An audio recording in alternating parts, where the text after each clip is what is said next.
Respected Brother Prakash, Pushpankadan, Yogesh Sharma, Dr. Sunil, Rashmi, Anil, and all the other dignitaries and friends present here.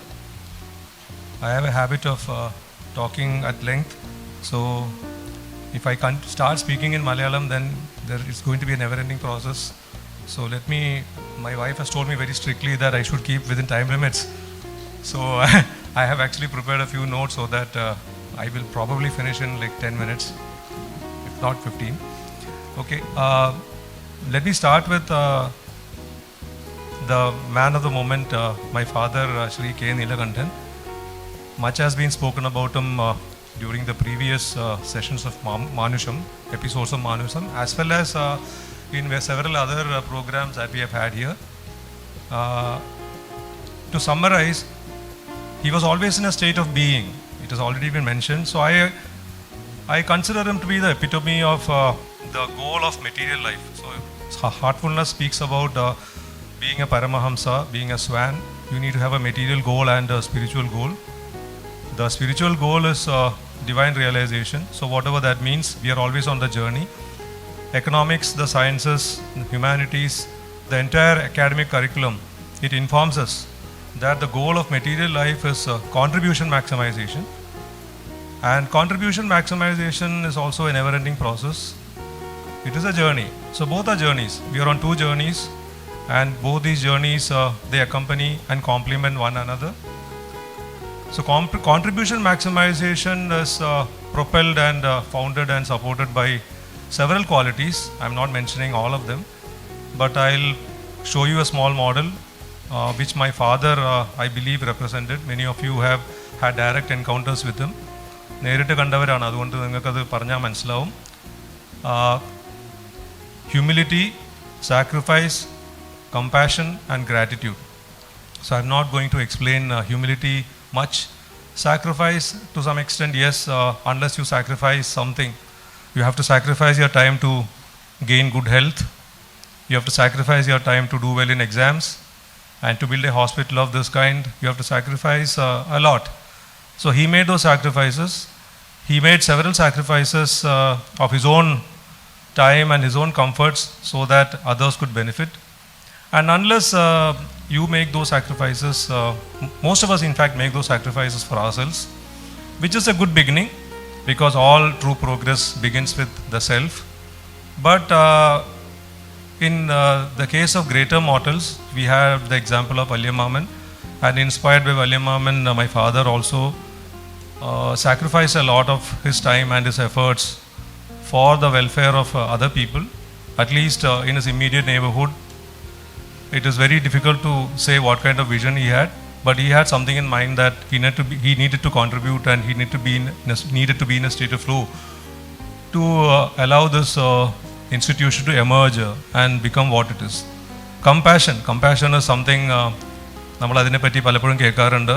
എന്താണ് compassion? Compassion എന്ന് പറഞ്ഞാൽ ഒരു പാവപ്പെട്ട ആളെ കണ്ടു കഴിഞ്ഞാൽ അദ്ദേഹത്തിന് ഒരു 10 രൂപ കൊടുക്കുക, 100 രൂപ കൊടുക്കുക, അല്ലെങ്കിൽ ഒരു മൃഗം കാല് മുറിഞ്ഞിരിക്കുമ്പോൾ ആ മൃഗത്തിനെ കൊണ്ട് ചികിത്സിക്കുക. ഇതൊക്കെ കമ്പാഷനാണ്, അതല്ലാന്ന് പറയുന്നില്ല. So there is A difference between compassion and sympathy in my mind. So sympathy is empty sympathy. Somebody is not well, you give him 100 rupees and you think that need is taken care of and you forget about him. That is sympathy. Compassion is behaving in a manner which empowers and ennobles and enables another person and enhances that person's productivity.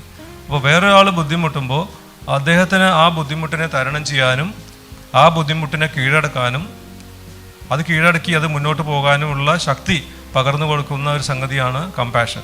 So that is true compassion.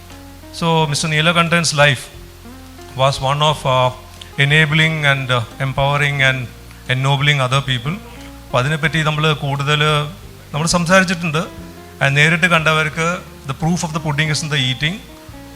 And അപ്പോൾ അത് നിങ്ങൾ നേരിട്ട് ഭക്ഷിച്ചവരാണ്. അതുകൊണ്ട് അതിനെപ്പറ്റി ഞാൻ ഈ സമയത്ത് കൂടുതൽ എൻ്റെ ഒരു മുഖപ്രസംഗം മാത്രമാണ്, ഞാൻ കൂടുതൽ പറയുന്നില്ല. അവസാനം പറയാനുള്ളത് ഗ്രാറ്റിറ്റ്യൂഡാണ്. ഈ ആറ്റിറ്റ്യൂഡ് ഓഫ് ഗ്രാറ്റിറ്റ്യൂഡ് എന്നുള്ളത് ഹാർട്ട്ഫുൾനെസ്സിലും ഉണ്ട്. പിന്നെ നമ്മൾ ഇപ്പോൾ ഒരു അമ്പലത്തിൽ പോകുമ്പോഴോ അല്ലെങ്കിൽ ഏതെങ്കിലും ഒരു സംഗതി തുടങ്ങുമ്പോൾ ആ ഒരു ഈശ്വരീയതയെ പറ്റിയിട്ട് ഒരു ചിന്ത അത് വളരെ നല്ലതാണ്. അപ്പോൾ ആറ്റിറ്റ്യൂഡ് എപ്പോഴും നമ്മുടെ ആറ്റിറ്റ്യൂഡ് ഗ്രാറ്റിറ്റ്യൂഡാണ്. കാരണം നമ്മുടെ ഉള്ളിലുള്ള ഇപ്പോൾ നമ്മുടെ കൂടെ ഇരിക്കുന്നത് brother പ്രകാശാണ്.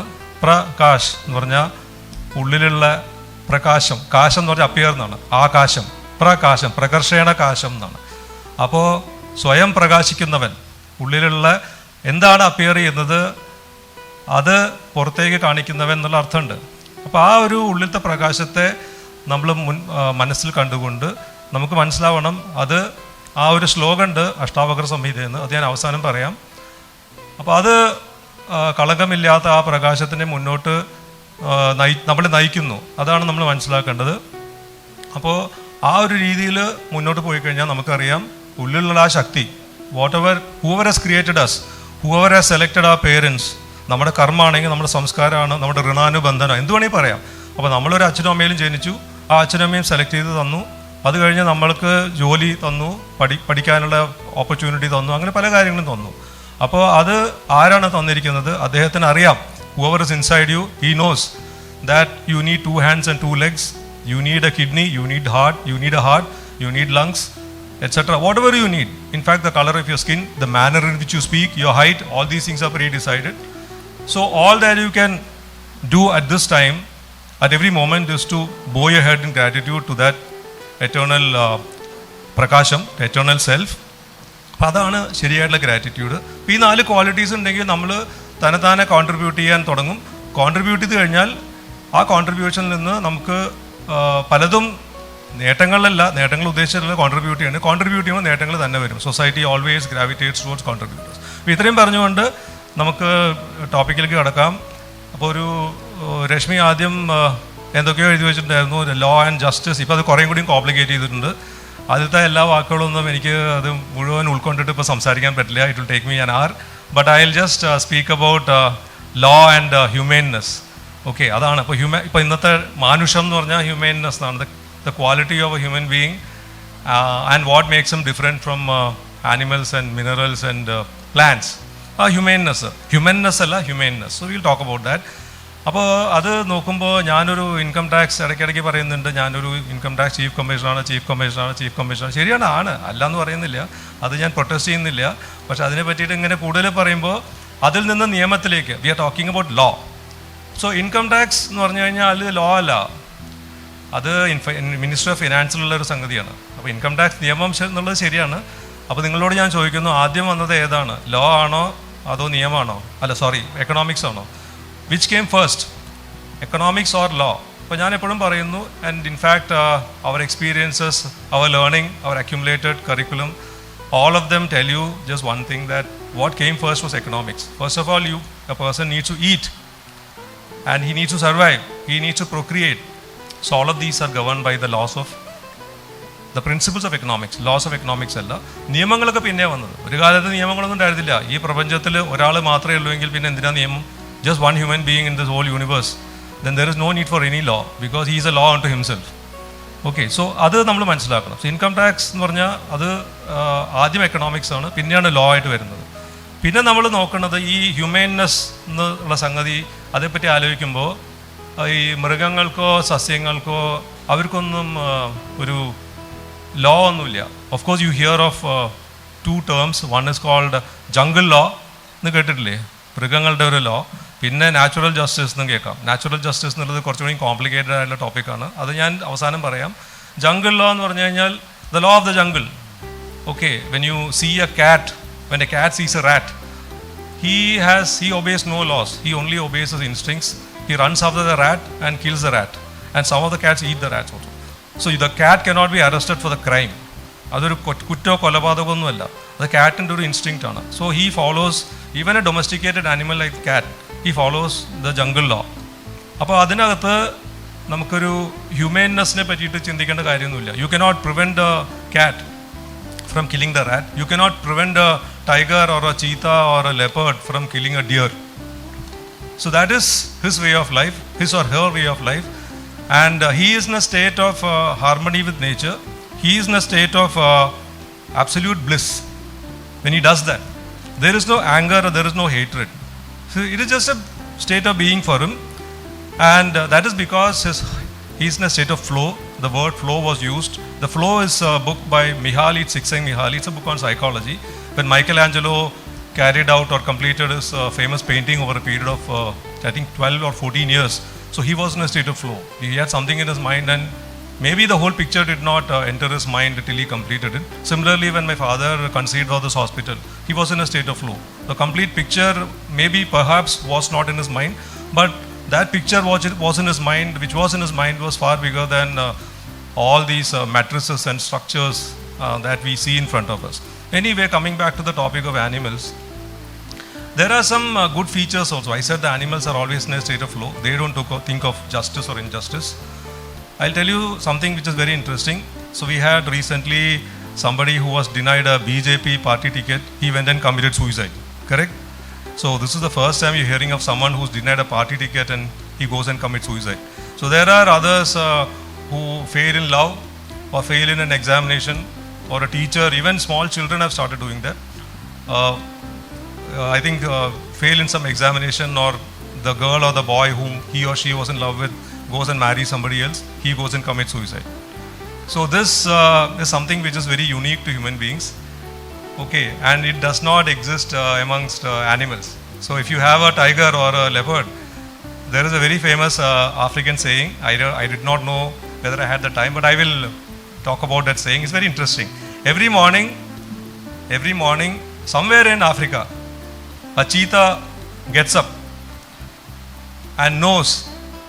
What does it know? It knows that unless it outruns the fastest gazelle is a deer, unless it outruns the fastest gazelle, ഏറ്റവും സ്പീഡുള്ള മാനിനെ തോൽപ്പിച്ചില്ലെങ്കിൽ it will go hungry. It knows that. ചീത്തയ്ക്ക് അറിയാം. Similarly, every morning the gazelle gets up somewhere in Africa, and the gazelle knows that unless it outruns the slowest cheetah, ഏറ്റവും വേഗത കുറഞ്ഞ ചീത്തേനെ അതിനെ മറികടക്കാൻ, അതിനെ അതിജീവിക്കാൻ, അതിന് ഓടി രക്ഷപ്പെടാൻ പറ്റിയില്ലെങ്കിൽ it will die. So therefore, the moral of the story is that whether you are a cheetah or a gazelle, it does not matter, run like hell.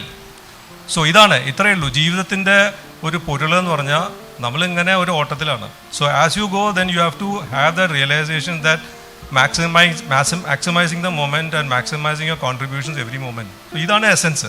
അത് ആനിമൽസിന് അറിയാം. ഏറ്റവും പ്രധാനപ്പെട്ട ഒരു ചീത്ത ഗസലിൻ്റെ, ഒരു മാൻ്റെ പുറകെ പോയിട്ട് ആദ്യത്തെ പ്രാവശ്യം ചാടും. ചീത്തയ്ക്ക് സ്റ്റാമിന കുറവാണ്, മാന് ഭയങ്കര സ്റ്റാമിന. മാൻ അങ്ങനെ ഓടിപ്പോവും. അപ്പോൾ ആദ്യം ചാടുമ്പോൾ മാനിനെ കിട്ടില്ല. ഓക്കെ, രണ്ടാമത് ചാടും, അപ്പോഴും കിട്ടില്ല. 4 or 5 പ്രാവശ്യം ചാടിക്കഴിഞ്ഞിട്ടാണ് മാനിനെ കിട്ടുന്നത്. ഫസ്റ്റ് പ്രാവശ്യം തോറ്റു പരീക്ഷ, രണ്ടാമത്തെ പ്രാവശ്യം തോറ്റു പരീക്ഷ, മൂന്നാമത്തെ തോറ്റു. എവിടെയെങ്കിലും നിങ്ങൾ കേട്ടിട്ടുണ്ടോ ചീത്ത പോയിട്ട് തൂങ്ങിച്ചത്തൂന്ന്? മാനിനെ കിട്ടിയില്ല എന്നും പറഞ്ഞിട്ട് സൂയിസൈഡ് ചെയ്ത ചീത്തയെ പറ്റി നിങ്ങൾ കേട്ടിട്ടില്ല. So this whole thought of success and failure, this division between the head and the heart, that exists only in the mind of the human being. So for some reason, which are good, some of which are good, appear to be good, some of which appear to be bad, we have been created differently. നമുക്ക് ആ ഒരു difference വന്നിരിക്കുകയാണ് head and heart തമ്മിൽ. അപ്പോൾ അതിന്നാണ് നമ്മൾ പതുക്കെ ഒരു കരിക്കുലമൊക്കെ ഉണ്ടാക്കി നമുക്ക് ലോകത്തെ കീഴടക്കണം എന്നൊക്കെ പറഞ്ഞിട്ട് we have created curriculum. And അതിനകത്താണ് ഈ സയൻസ്. അപ്പോൾ സയൻസിൽ especially this is a hospital. So I was discussing, we frequently have these discussions with doctor Sunil and also with other allopathic doctors.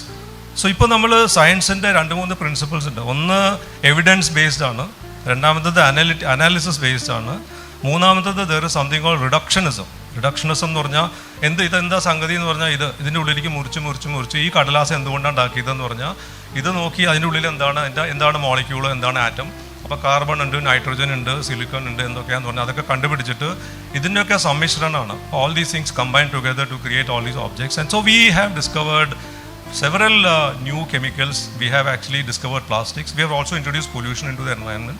അപ്പോൾ നമ്മൾ ആ ഒരു സയൻറ്റിഫിക് അപ്രോച്ച് തുടങ്ങി. അപ്പോൾ ഈ ഡിവിസീവ് ആയിട്ടുള്ള അപ്രോച്ച് നമുക്ക് ലേണിംഗ് പകർന്നു തരുന്നു എന്ന് നമുക്കൊരു തോന്നലുണ്ട്. ഫിലോസോഫിക്കൽ കൺസ്ട്രക്ട്സ് ഉണ്ട്, philosophies, there are several philosophies. ആ ഫിലോസഫീസ് തമ്മിലുള്ള മത്സരങ്ങളാണ്. മാർക്സിസം ഉണ്ട്, ക്യാപിറ്റലിസം ഉണ്ട്. അപ്പോൾ അങ്ങനെയൊക്കെ നമ്മൾ മനസ്സിനെ ഡിവൈഡ് ചെയ്തിട്ടും പദാർത്ഥങ്ങളെ ഡിവൈഡ് ചെയ്തിട്ടും നമ്മളിങ്ങനെ സെറ്റപ്പ് ചെയ്യുമ്പോൾ അതിൻ്റെ ആ ഒരു അണ്ടർലൈങ് ഫ്ലോയിലേക്ക് അതിലേക്ക് നമ്മൾ കയറാൻ മറന്നു പോവുകയാണ്. അപ്പം അതിലേക്ക് ഇപ്പോൾ ഈയിടെയായിട്ട് ഒരുപാട് ഇൻട്രസ്റ്റിംഗ് ആയിട്ടുള്ള റിസർച്ചസ് വന്നിട്ടുണ്ട്. ഞാൻ കൂടുതലൊന്നും അതിലേക്ക് സംസാരിക്കും. ഇപ്പോൾ ഗോഡ് പാർട്ടിക്കിൾ നിങ്ങൾ കേട്ടിട്ടുണ്ട്. അപ്പോൾ ഗോഡ് പാർട്ടിക്കിൾ എന്ന് പറഞ്ഞാൽ വളരെ ശരിക്കും ഇതിൻ്റെയൊക്കെ അടിത്തറയായിട്ട്, അറ്റോമിക് ലെവൽ അടിത്തറയായിട്ട് അതിൻ്റെ ഒരു വേവാണത്. ഒരു വേവ് എന്ന് പറയുന്നത് ഇതിൻ്റെ ഉള്ളിൽ അൾട്ടിമേറ്റ്ലി ഇതൊക്കെ വൈബ്രേഷൻസ് ആണ്. ആ ഫണ്ടമെൻ്റൽ വൈബ്രേഷനാണ് ഗോഡ് പാർട്ടിക്കിൾ. അതിൽ നിന്നാണ് ഇതൊക്കെ വരുന്നതെന്ന് പറയുന്നുണ്ട്. പിന്നെ നിങ്ങൾക്ക് താല്പര്യം ഉണ്ടെങ്കിൽ ഹൈസൻബർഗ്സ് അൺസർട്ടനിറ്റി പ്രിൻസിപ്പിൾ, ഷ്രോഡിംഗേഴ്സ് കാറ്റ് എന്നൊക്കെ പറഞ്ഞിട്ട് നിങ്ങൾ വായിക്കണം. ഗൂഗിളൊക്കെ പോയാൽ പെട്ടെന്ന് മനസ്സിലാവും. ഷ്രോഡിംഗേഴ്സ് കാറ്റ് എന്ന് പറഞ്ഞാൽ ഇവരൊക്കെ വളരെ വലിയ ചിന്തകന്മാരാണ്. ഇതൊക്കെ പ്രൂവ്ഡ് ആണ്. അപ്പോൾ നമ്മളിത് പറഞ്ഞു തരുന്നതെന്ന് പറഞ്ഞാൽ നമ്മുടെ മനസ്സ് എന്ന് പറഞ്ഞാൽ നമ്മുടെ മനസ്സുകൊണ്ട് നമ്മുടെ ഈഗോ ഉണ്ട്. അപ്പോൾ അതിലേക്കാണ് കാണുന്നത്. നമ്മുടെ മനസ്സ് ഒരു സ്റ്റേറ്റ് ഓഫ് ഫ്ലോയിലാണ്. ഇതെല്ലാം ഒരു ഫ്ലോ ആണ്. നമ്മൾ ഈ ലോകത്തെ കാണുന്നതൊക്കെ മനസ്സിൻ്റെ ഉള്ളിലാണ്. ആ മനസ്സിൻ്റെ ഒരു ചെറിയ ഒരു ഭാഗം അതാണ് ധീ എന്ന് പറയും. ധീ എന്ന് പറഞ്ഞാൽ മാസ്റ്റർ പറയാറുണ്ട് വിസ്ഡം എന്നാണ്. ആക്ച്വലി അത് ധർമ്മം എന്നുള്ളതും ആ ധീ എന്നൊക്കെ വരുന്നത് അത് ego plus will plus reasoning ആണ്. ധീ മഹി എന്നൊക്കെ പറയും. അപ്പോൾ ആ ഒരു ധീ ഉണ്ട് ഒരു ഭാഗത്ത്. പിന്നെ നമുക്ക് ആ മൈൻഡ് ഉണ്ട്, ആ മൈൻഡിൻ്റെ വേവ് ഫോം. അപ്പോൾ സയൻറ്റിസ്റ്റ് ഇപ്പോൾ പറയുന്നത് ഒരുപാട് റിസർച്ച് ഉണ്ട്. ഷ്രോഡിംഗറും ഹൈസൻബർഗ്സ് ഒക്കെ പറയുന്നത് ഈ ലോകം നമ്മൾ കാണുന്നത് നമ്മുടെ ഉള്ളിലാണ് കാണുന്നത്. ഇതൊരു വേവ് ഫോമാണ്. ഈ വേവ് ഫോമാണ്. അപ്പോൾ നമ്മുടെ വിൽ പവർ ഉപയോഗിക്കുമ്പോഴേക്കും നമ്മൾ ഒരു സംഗതിയെ പറ്റിയിട്ട്, ഇപ്പോൾ ഈ മൊബൈൽ ഫോൺ വന്നു കഴിഞ്ഞാൽ ഒരു കോൾ വന്നാൽ ഈ കോളിലേക്ക് നമ്മുടെ ശ്രദ്ധ കേന്ദ്രീകരിക്കുമ്പോൾ നമ്മൾ അതിലേക്ക് നമ്മുടെ അറ്റൻഷൻ വരും. അങ്ങനെയാകുമ്പോൾ നമ്മുടെ പവർ മുഴുവൻ അതിലേക്ക് വരികയാണ്. അപ്പോൾ ബാക്കിയുള്ള സംഗതികൾക്ക് നമ്മൾ പ്രാധാന്യം കൊടുക്കില്ല. അപ്പോൾ ആ വേവ് ഫങ്ഷൻ ഉണ്ടല്ലോ അത് അങ്ങോട്ട് കൊളാപ്സ് ചെയ്യുമ്പോൾ what ever remains the ego. അപ്പം ഇങ്ങനെയാണ് പ്രപഞ്ചത്തെ അവർ ഡിസ്ക്രൈബ് ചെയ്യണം. അപ്പോൾ ആ ഒരു ഈഗോ അല്ലെങ്കിൽ ധീ അത് വരാൻ കാരണം നമ്മുടെ ആ ഒരു the quality of the head ആണ്. നമ്മൾ ആ ഒരു ഡിവിഷൻ കാണുന്നു. നമ്മൾ ഓരോന്ന് കാണുമ്പോൾ അതിലൊക്കെ നമ്മുടെ അറ്റൻഷൻ നമ്മൾ കൊടുക്കുമ്പോൾ അത് മൃഗങ്ങൾക്കുണ്ട്, ഇല്ല എന്ന് പറയുന്നില്ല. പക്ഷേ മൃഗങ്ങൾക്ക് ഇന്നലെ നാളെ എന്നുള്ള വ്യത്യാസമില്ല, ശരി തെറ്റോ എന്നുള്ള വ്യത്യാസമില്ല, അങ്ങനെയൊന്നുമില്ല. നമുക്കതൊക്കെ ഉണ്ട്. നമ്മൾ വളരെ കോംപ്ലിക്കേറ്റഡ് ആണ്. അപ്പോൾ നമ്മൾ ആ മനസ്സ് കേന്ദ്രീകരിക്കുമ്പോൾ നമ്മുടെ ഈഗോ മാത്രമാണ് മെൻ്റൽ ഫങ്ഷൻ അങ്ങോട്ട് കൊലാപ്സ് ചെയ്യണം. അപ്പോൾ ആ സംഗതി നമ്മൾ മനസ്സിലാക്കിയിട്ടാണ്. അപ്പോൾ ഈ യോഗ വരാൻ കാരണം, യോഗ എന്ന് പറഞ്ഞാൽ ഈ ഞാനിപ്പോൾ സംസാരിക്കുന്നതിൻ്റെ തീം രണ്ട് കാര്യമേ ഉള്ളൂ. ഒന്ന് റീഗെയിനിങ് ഓഫ്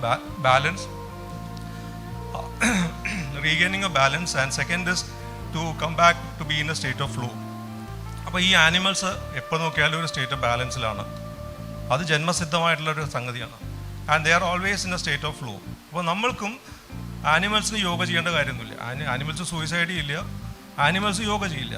നമ്മൾ കാണാറുണ്ട് മൃഗങ്ങൾ, കാക്കയ്ക്കും പൂച്ചയ്ക്കും പട്ടിക്കൊന്നും യോഗ ചെയ്യേണ്ട കാര്യമൊന്നുമില്ല. അപ്പം മനുഷ്യന്മാർക്ക് യോഗ ചെയ്യണം. യോഗ ചെയ്തു കഴിഞ്ഞാൽ അവർ ആയുർവേദിക് അപ്രോച്ച് എന്ന് പറയും. ആയുർവേദം എന്ന് പറഞ്ഞാൽ ഒരു അലോപ്പതിക് അപ്രോച്ചിൽ നിന്ന് കുറച്ച് വ്യത്യസ്തമാണ്. ഇപ്പോൾ റിസർച്ച് നമ്മൾ നോക്കുമ്പോൾ അലോപ്പതിക് റിസർച്ചിനും ആയുർവേദത്തിൻ്റെ മുഴുവൻ അതിൻ്റെ എല്ലാ ഭാഗങ്ങളെയും അതിനെ മനസ്സിലാക്കാനുള്ള ഒരു കഴിവുണ്ടാവില്ല. കാരണം നമ്മുടെ റിസർച്ച് മെത്തഡോളജി വേറെയാണ്. ആയുർവേദം എന്ന് പറഞ്ഞാൽ ഒരു റീബാലൻസിങ് ആണ്. നമ്മുടെ ശരീരത്തിൽ വേണ്ടതായിട്ടുള്ള പോഷകങ്ങളൊക്കെ ഉണ്ട്. ആ പോഷകങ്ങളിൽ അസിമെട്രീസ് വരികയാണ്, അതിനൊക്കെ റീബാലൻസ് ചെയ്യണം. അതല്ലാത്തതുകൊണ്ടാണ് ഇപ്പോൾ ആൻറ്റി മൈക്രോബിയൽ റെസിസ്റ്റൻസ് ഒക്കെ പറയും. ഇപ്പോൾ മിനിയാന്ന് ഞാൻ കേട്ടുകൊണ്ടിരിക്കുകയായിരുന്നു, നമ്മൾ ഉള്ളിൽ ഒരുപാട് നല്ല ബാക്ടീരിയ ഉണ്ട്. നമ്മുടെ അലോപ്പതിക് മെഡിസിൻസ് പ്രകാരം കൊടുക്കുന്നത് ബാക്ടീരിയനെ കൊല്ലണം, മൈക്രോബ്സിനൊക്കെ കൊല്ലണം എന്ന് പറഞ്ഞ് മരുന്ന് കൊടുക്കും. ആ മരുന്ന് കൊടുക്കുമ്പോൾ ടാർഗറ്റ് ചെയ്യണത് എല്ലാ ബാക്ടീരിയനും ടാർഗറ്റ് ചെയ്യണം. അപ്പോൾ നല്ല ബാക്ടീരിയ ഉണ്ട്, നല്ല ബാക്ടീരിയയും ഇല്ലാതെയാവും. ആ നല്ല ബാക്ടീരിയ ഇല്ലാതെയായി കഴിയുമ്പോൾ ഏറ്റവും തമാശ കുറച്ച് കഴിയുമ്പോൾ ആ നല്ല ബാക്ടീരിയയ്ക്ക് എങ്ങനെയാണ് ഈ ആൻറ്റി മൈക്രോബിയൽ ആയിട്ടുള്ള ഈ മറ്റേ കെമിക്കൽസിനൊക്കെ റിയാക്ട് ചെയ്യണമെന്ന് അറിയാം. അപ്പോൾ ഇപ്പോൾ ഒക്കെ പുതിയ ബാക്ടീരിയ വന്നിട്ടുണ്ട്, ഈ കെമിക്കൽസിനൊക്കെ പമ്പ് ഔട്ട് ചെയ്യാനുള്ള മെക്കാനിസം ഒക്കെ ഉണ്ട്. ശരിക്കും ഇതൊക്കെ ചെയ്യാൻ പറ്റുന്നുണ്ട്. നിങ്ങൾ മൈക്രോബയോളജിയുള്ള ആൾക്കാർ നോക്കിയാൽ മതി. നമ്മൾ ശരിക്കും ഇതിനെ റെസിസ്റ്റ് ചെയ്യാൻ പറ്റും, കെമിക്കൽസിനെ പമ്പ് ചെയ്യാൻ പറ്റും, ഔട്ട് പമ്പ് ചെയ്യാൻ പറ്റും. ഇങ്ങനെ കുറേ സംഗതികളൊക്കെ കഴിവുകളൊക്കെ ബാക്ടീരിയ ഉണ്ട്. ഏറ്റവും തമാശ ഈ പുറമേയുള്ള ഹാംഫുൾ ആയിട്ടുള്ള മൈക്രോബ്സ് ഉള്ളിൽ പോയി കഴിയുമ്പോൾ ഈ ഉള്ളിലുള്ള നല്ല ബാക്ടീരിയ ഈ മോശമായിട്ടുള്ള ബാക്ടീരിയക്ക് ഇതൊക്കെ പഠിപ്പിച്ചു കൊടുക്കും. അപ്പോൾ അങ്ങനെ ലോകം മുഴുവൻ ഇങ്ങനെ റെസിസ്റ്റൻ്റ് ആയിട്ടുള്ള ആൻറ്റി മൈക്രോബിയൽ സൊല്യൂഷൻസ് റെസിസ്റ്റൻ്റ് ആയിട്ടുള്ള ഇഷ്ടംപോലെ ബാക്ടീരിയയുടെ അസുഖങ്ങൾ കൂടിക്കൊണ്ടിരിക്കുകയാണ്. അപ്പോൾ റിസർച്ചിൽ ഒരുപാട് വ്യത്യാസങ്ങൾ വരാനുണ്ട്. ഇത്രക്കേ പറയാനുള്ളൂ. നമ്മുടെ ആ ഒരു state of flow, state of happiness, state of bliss, balance regain ചെയ്യാനുള്ള ഒരു പ്രോസസ്സാണ് ഹാർട്ട്ഫുൾനെസ്സും യോഗയും. യോഗ എന്ന് പറഞ്ഞാൽ നമ്മുടെ മെറ്റീരിയൽ ലൈഫും സ്പിരിച്വൽ ലൈഫും യോജിക്കണം, ഹെഡ് ആൻഡ് ഹാർട്ട് യോജിക്കണം. അപ്പം അതിനു വേണ്ടിയിട്ടുള്ള ശ്രമങ്ങളാണ്. അപ്പോൾ അതങ്ങനെ ആകുമ്പോൾ ഈ ലോ ആൻഡ് ജസ്റ്റിസ് എന്ന് പറയുമ്പോൾ അതാണ് ഈ ഹ്യൂമെയിൻ ലോ. മനുഷ്യന്മാർ നിയമം ഉണ്ടാക്കി കഴിയുമ്പോൾ 2-3 കാര്യങ്ങൾ കൂടി പറഞ്ഞിട്ട് ഞാൻ നിർത്താം. നാച്ചുറൽ ജസ്റ്റിസിൽ നിർത്താം, പിന്നെ ബ്രദർ പ്രകാശിനെയും കൂടിയും ഇൻക്ലൂഡ് ചെയ്തിട്ടുള്ളൊരു ശ്ലോകം ചെല്ലാം, മനസ്സിലാവും. അപ്പോൾ ലോ ആൻഡ് ജസ്റ്റിസ് എന്നേ പറയുള്ളൂ എപ്പോഴും, ministry of law and justice. പിന്നെ ഇൻറ്റൻസ് ആൻഡ് പർപ്പസ്, നിങ്ങൾ കേട്ടിട്ടുണ്ടാവും, ഫാക്ട്സ് ആൻഡ് സർക്കംസ്റ്റാൻസസ്, അല്ല അങ്ങനെയല്ലേ പറയുള്ളൂ, ഫാക്ട്സ് ആൻഡ് സർക്കംസ്റ്റാൻസസ്. അപ്പോൾ നമ്മളിവിടെ ഒരാൾ ലീവ് അപ്ലൈ ചെയ്ത് കഴിഞ്ഞാൽ, ഇപ്പോൾ രശ്മി ലീവ് അപ്ലൈ ചെയ്തു, എന്താ സാർ എൻ്റെ അമ്മയ്ക്ക് അസുഖമാണ്, ലീവ് കൊടുക്കും. അനിൽ ലീവിന് അപ്ലൈ ചെയ്തു, സാർ എന്താ അമ്മയ്ക്ക് അസുഖമാണ്, ലീവ് കൊടുക്കില്ല. ഞാനൊരു എക്സാമ്പിൾ പറയുന്നതേ ഉള്ളൂ. അപ്പോൾ ലീവ് കൊടുക്കില്ല എന്ന് പറഞ്ഞാൽ ഫാക്റ്റ് ഒന്നാണ്, അമ്മയ്ക്ക് അസുഖമാണ്, പക്ഷേ സർക്കംസ്റ്റാൻസ് വേറെയാണ്. അപ്പോൾ ഇതാണ് മനുഷ്യനിർമ്മിതമായിട്ടുള്ള നിയമത്തിൽ സർക്കംസ്റ്റാൻസ് പ്രാധാന്യമുണ്ട്. The law has been administered but has justice been established എന്നുള്ള ചോദ്യമുണ്ട്. നിയമം പല രീതിയിലാണ്. നിയമം നമ്മൾ വളരെ കട്ടയ്ക്ക് പിടിച്ചു കഴിഞ്ഞാൽ ചിലപ്പോൾ ഇൻജസ്റ്റിസ് ഉണ്ടാവും. അപ്പോൾ law should be tempered by justice. ഇപ്പോൾ ലോ ആൻഡ് ജസ്റ്റിസ് ആണ്, എപ്പോൾ നോക്കിയാലും അങ്ങനെ പറയുള്ളൂ. പിന്നെ നാച്ചുറൽ ജസ്റ്റിസ് എന്ന് പറഞ്ഞാൽ ജംഗിൾ ലോ മാതിരിയല്ല. നാച്ചുറൽ ജസ്റ്റിസ് എന്ന് പറഞ്ഞാൽ വേറൊരാളോട് പറ്റി വിചാരണ ചെയ്യുമ്പോൾ, അദ്ദേഹത്തിനെ എതിരെ ചോദ്യം ചെയ്യുമ്പോൾ അദ്ദേഹത്തിന് ഓപ്പർച്യൂണിറ്റി കൊടുക്കണം എന്നുള്ളത്. No one can be tried unheard, അയാൾ പറയണത് കേൾക്കണം. അപ്പോൾ അതാണ് നാച്ചുറൽ ജസ്റ്റിസ്. അപ്പോൾ ഇത്രയും പറഞ്ഞിട്ട് ഞാൻ ആ ടോപ്പിക്ക് ഞാൻ അവസാനിപ്പിക്കുകയാണ്. അപ്പോൾ ഇതിൻ്റെ ഇന്നത്തെ മാനുഷത്തിൻ്റെയും ഇന്നത്തെ പ്രോഗ്രാമിൻ്റെയും തീം എന്ന് പറഞ്ഞാൽ regaining balance and establishing flow. അതിനാണ് അഷ്ടാവക്ര സംഹിതയിലത്തെ ഒരു ശ്ലോകം വെച്ചിട്ട് ഞാൻ അവസാനിപ്പിക്കുകയാണ്. മനുഷ്യന്മാരെന്ത് ചെയ്യണം? അപ്പോൾ അച്ഛൻ ജീവിച്ച മാതിരി തന്നെ മനുഷ്യന്മാരെന്ത് ചെയ്യണം? യഥാ യത്കർത്തും ആയാതി തഥാ തത് കുരുതേ ഋജു സുഖം വാപി അസുഖം വാപി തസ്യ ചേഷ്ടാഹി ബാലവത്. അപ്പോൾ എന്താണ് ഋജു? ബുദ്ധിമാൻ, വിവരമുള്ളവൻ എന്താണ് ചെയ്യേണ്ടത് എന്ന് പറഞ്ഞു കഴിഞ്ഞാൽ യഥാ യത്കർത്തും ആയാതി, എന്തൊക്കെ എപ്പോഴൊക്കെ ചെയ്യണം. യഥാ യത്കർത്തും ആയാതി, എന്തൊക്കെ എപ്പോഴൊക്കെ ചെയ്യണം. ഋജു തഥാ തത് കുരുതേ ഋജു അതൊക്കെ അപ്പോഴൊക്കെ ചെയ്യും. അതെന്താണെന്നൊന്നും പറയുന്നില്ല. ഇപ്പോൾ ഒരാൾ നമ്മളെ തല്ലാൻ വന്നു കഴിഞ്ഞാൽ ചിലപ്പോൾ നമ്മൾ ചെകിട് കാണിച്ചു കൊടുക്കും, ചിലപ്പോൾ അയാളുടെ കാക്കൽ വീഴും, ചിലപ്പോൾ തിരിച്ചടിക്കും, ചിലപ്പോൾ മിണ്ടാതെ പോവും. It all depends on the person. നമ്മുടെ മാസ്റ്റർ നമ്മളെ തല്ലാൻ വരികയാണെങ്കിൽ നമ്മൾ എന്താ ചെയ്യുക? ചിലപ്പോൾ കാക്കൽ വീണെന്ന് വരും. അപ്പം അങ്ങനെയൊക്കെ ആ വ്യത്യാസമുണ്ട്. സുഖം വാപി, അപ്പോൾ ഈ തീരുമാനം, ആ സ്പോണ്ടേനിയസ് ആയിട്ടുള്ള ആ തീരുമാനം നമ്മൾ എങ്ങനെ എടുക്കും? സുഖം വാപി അസുഖം വാപി തസ്യ ചേഷ്ടാഹി ബാലവത്. ഒരു കുട്ടി ബാലവത്, ആ ചേഷ്ട ഒരു കുട്ടിയുടെ ചേഷ്ട മാതിരി സുഖമായാലും അസുഖമായാലും ഹെൽത്തി ആണെങ്കിലും അൺഹെൽത്തി ആണെങ്കിലും നമ്മൾ ആ ശരിയായിട്ട് തീരുമാനം എപ്പോഴും എടുത്തുകൊണ്ടിരിക്കും. അപ്പം മൃഗങ്ങളിൽ നിന്നും യോഗയിൽ നിന്നും, യോഗ ഓഫ് കോഴ്സ് അൾട്ടിമേറ്റ് ആയിട്ടുള്ളൊരു സയൻസാണ്, എല്ലാത്തിൽ നിന്നും നമുക്ക് ഒരുപാട് ഉൾക്കൊള്ളാണ്ട്. Regaining of balance, regaining of tranquillity, equanimity, regaining of equilibrium, and then finding and getting into a state of flow and progressing on the journey. ഇതൊക്കെ തന്നെയാണ് പ്രധാനം. ഇത്രയൊക്കെ എനിക്ക് പറയാനുള്ളൂ. So thank you very much for everybody four A patient listening. അപ്പോൾ ഞാൻ പറഞ്ഞതൊക്കെ കൂടുതൽ ഡീറ്റെയിൽ ആയിട്ട് സംസാരിക്കണം എന്നുണ്ടെങ്കിൽ നിങ്ങൾ ഒന്നെങ്കിൽ ഗൂഗിൾ നോക്കൂ, അല്ലെങ്കിൽ എന്നെ വന്ന് നേരിട്ട് നമുക്ക് വേണമെങ്കിൽ സംസാരിക്കാം. എത്ര പേർക്ക് താല്പര്യമുണ്ടെന്ന് എനിക്കറിയില്ല. Thank you very much.